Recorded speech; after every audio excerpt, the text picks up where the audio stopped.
Hello guys, welcome back to my channel Wildflower. This is Pravir Das and today I am going to explain a new poem, that is Stopping by Woods on a Snowy Evening.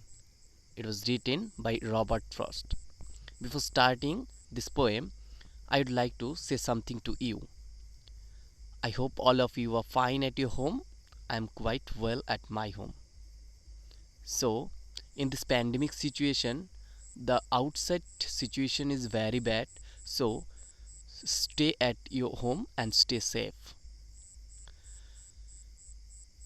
Two classes were taken by me on the poem Daffodils, and I have not received any comments from you guys. You have not given feedback about the poem. How was the poem and what about the explaining method? Please give me inspiration so that I could continue. I could take more classes for you. So please subscribe my channel and stay with my channel.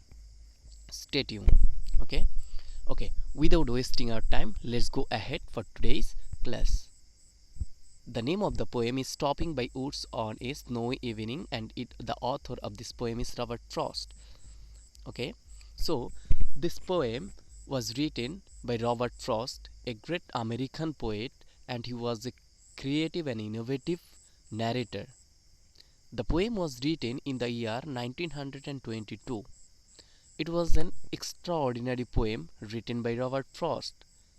Here in this poem, you can see the natural beauty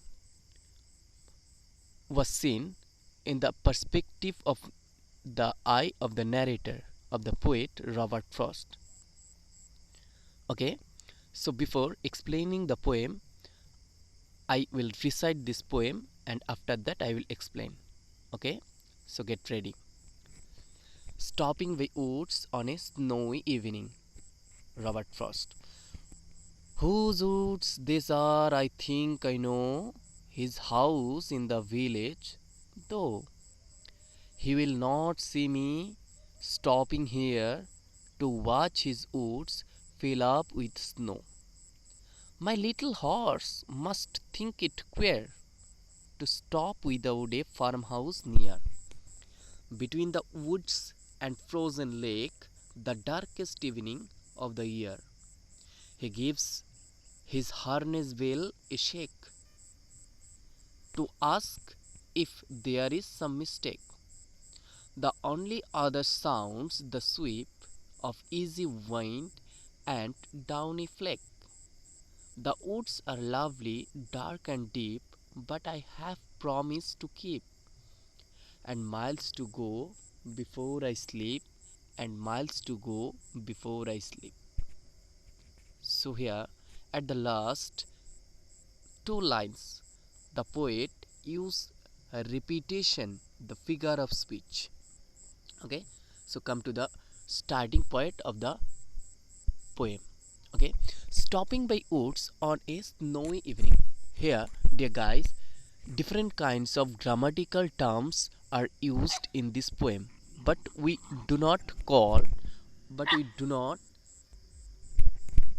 but we do not learn all these grammatical terms in this class. I will take another class on respective on grammar. Okay, so in this class we'll discuss only about the poem. So once the poet Robert Frost was returning from somewhere and he was going to somewhere.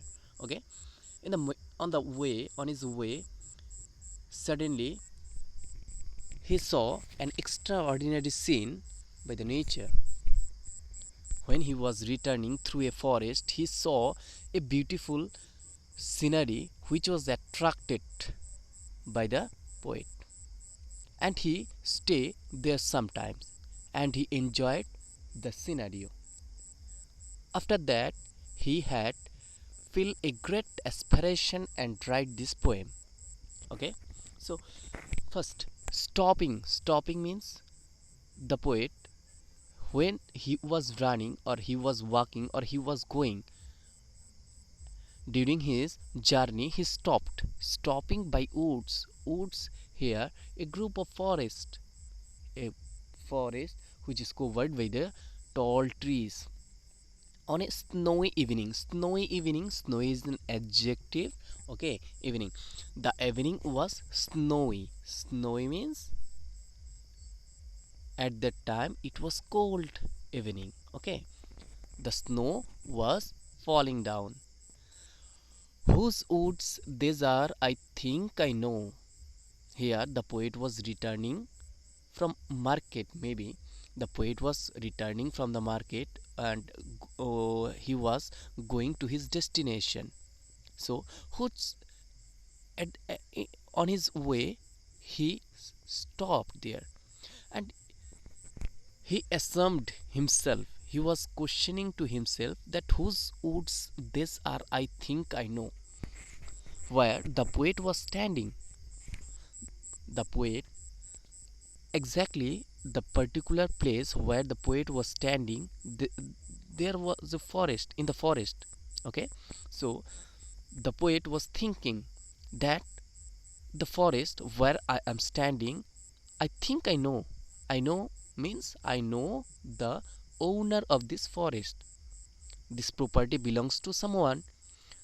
So exactly, I maybe know the owner of this woods. His house in the village, though. Maybe his house situated in this village.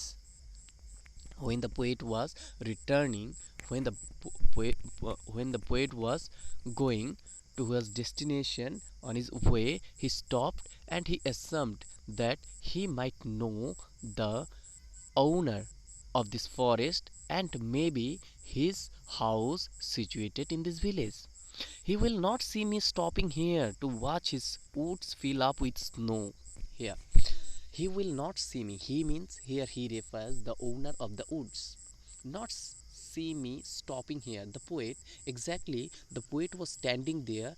This things was unknown to the owner of the woods, and the poet was considering this. Okay, to watch his woods fill up with snow.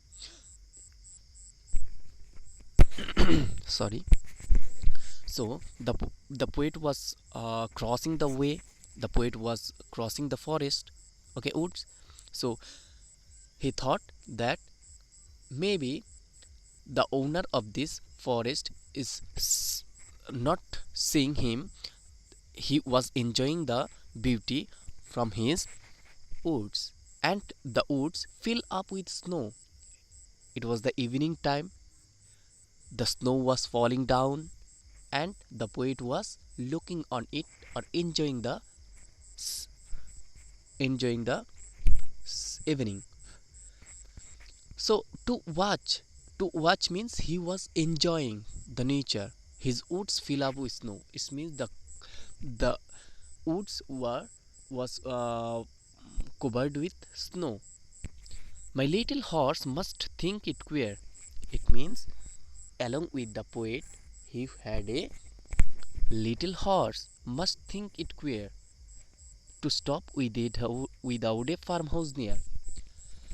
After seeing this, along the narrator's little horse may be thinking that there is no farmhouse nearby, so why my master stopped in these silent places? What is the reason that my master stopped here? To stop without a farmhouse near, because there is no farmhouse nearby. So what is the reason?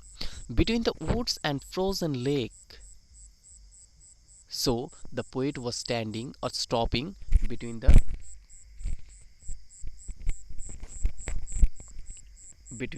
frozen lake and the woods.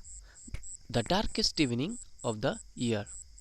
It was the darkest evening. The poet thought that it was the darkest evening of the year. The time he was spending, it was the dark. It was the darkest. Okay, so he thought that it was the darkest evening of the year. He gives his harness bell a shake.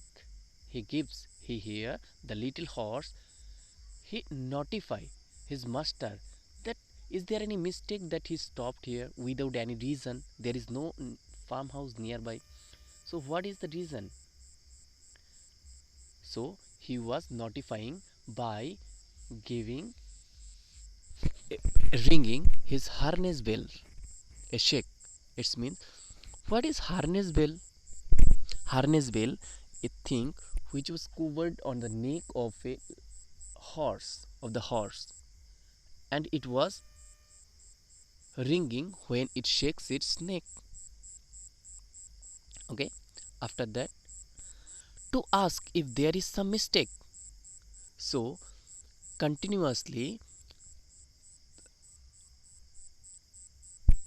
the horse is ringing, or he was shaking his harness bells to giving some notification that is there some mistake, that he was stopping there.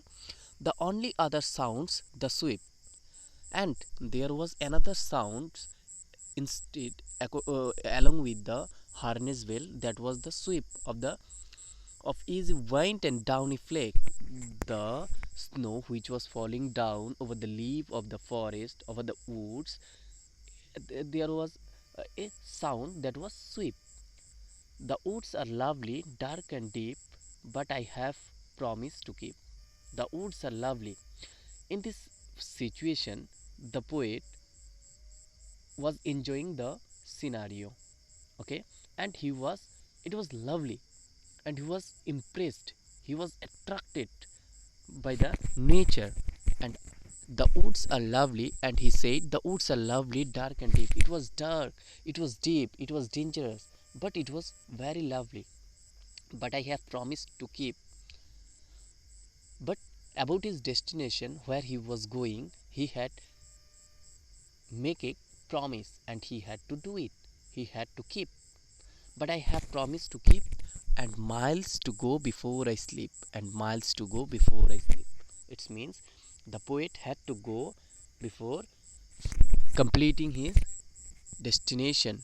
For his destination, he had to go, he had to cross the way, he had to cross the woods. So I hope all of you have understood. So once again, I want to summarize the poem. So once the poem was returning from some places towards his destination, and suddenly on his way he was saying that it was evening, snowy evening, and he was going towards destination quickly. But on his way in the woods, he saw a beautiful scenario, and it was attracted, and he was attracted by the scenario, and he stopped there, and he was taking the amazement of the nature. Along with him, his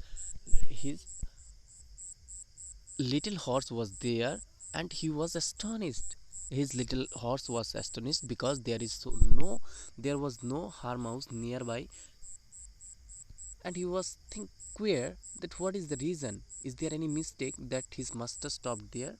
So he was shaking his harness bell and remembering him, that I think you might, maybe you have forgotten the things that you have to do. You have to go towards your destination. Why are you standing here in these lonely places? So after that, what happened?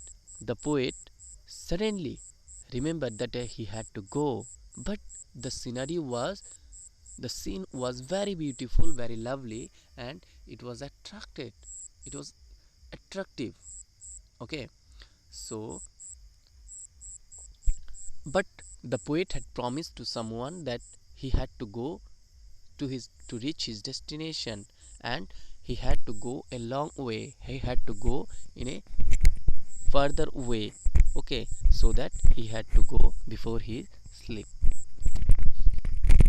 Okay, so guys, I hope there is no confusion about this poem. Is there any query about this poem? So text me up, I will always help you.